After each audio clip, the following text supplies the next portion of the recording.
Ghostbusters. If there's a paranormal problem, we're the ones to answer the call. Hello. That's the most beautiful thing I've ever seen.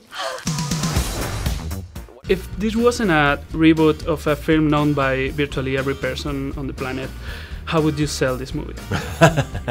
I would say that this is a really fun, funny comedy that's a giant adventure about 4 very funny people who, using technology, fight the paranormal and end up saving New York City. I felt like there was a message about how you manage the fact that you are an underdog.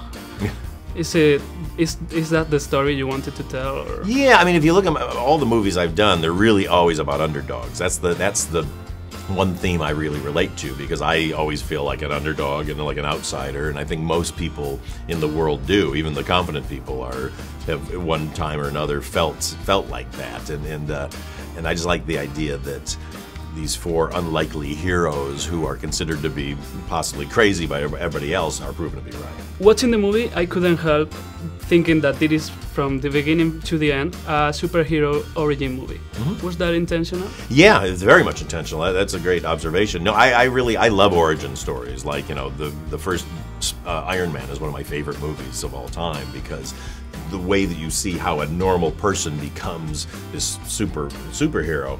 But what I also love about this is that these superheroes are still humans. They are still mortal. They can still be hurt, you know, just like you and I, but they create this technology using their brains and their beliefs to take on these overwhelming forces. So they are human superheroes. This leads me to believe, to wonder if you have any idea for a sequel. I definitely got some ideas, yeah, but I mean, it's been so hard just to kind of get to the end of this one, but yeah, it's definitely something you always keep in the back of your mind of like, oh, we didn't get to do this would be fun, or you know, as you think of new situations to put them in. This was a very contentious project since the moment that you announced that they were 4 women. Mm-hmm. I wonder if the backlash made you change some things up in the project, or? No, I didn't change anything. It just made me aware of what people's expectations were and what their issues might be. And some, you know, the issues that are about the cast being women, that is nothing I can service, because if they've got a problem with that, I don't know what to tell them. But, you know, there's also people just had a lot of issues with just the fact that we were doing it, you know, and remaking a classic. And that I understood. But, you know, from day one, Katie Dippold and I, when we wrote the script, faced it as fans. We really wanted to do it not in a way where you go like, the movie doesn't exist, you know, just in the world in general, even though we're doing a reboot. We wanted to say, we love this movie. We want to have these tributes to it. We want to have little moments with the original cast. And you're going to see stuff like, you know, the stuff we all loved, the Ecto-1 and the proton packs. So, yeah, you just want people to judge it on its own merits. This is a summer tentpole starring all kinds of women. It represents age, race. Mm-hmm. It's what's happening in network TV in the USA. Do you think the success of this movie could save up the future of Hollywood, maybe? Or?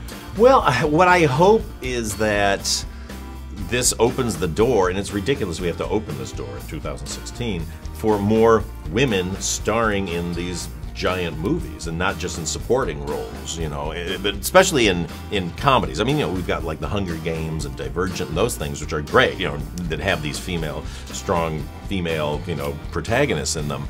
But at the same time, there needs to be more. We need to see more real women portrayed in these giant movies, because there's an audience. They're always like pretty girls. And then, yeah, exactly, and not like, you know, real people, you know, who are three-dimensional and are making mistakes and are funny and, you know, and infallible. I mean, that's, you know, we get to see those men on screen all the time, so why don't we get to see those women? Is there any chance that we could get an R-rated version of this in the future? Well, I mean, we definitely had stuff that would make us. Because you were improvising. Yeah, no, we're all kind of R-rated performers at the end of the day, but ironically, this movie sort of rejected that kind of thing. It wasn't the kind of movie where you felt you had to do that, and then occasionally when we would do it, it would feel off for some reason, because it's kind of a movie for everyone. I hear some of the actresses were surprised at Chris Hemsworth's merits at improvising. Oh yeah, oh yeah.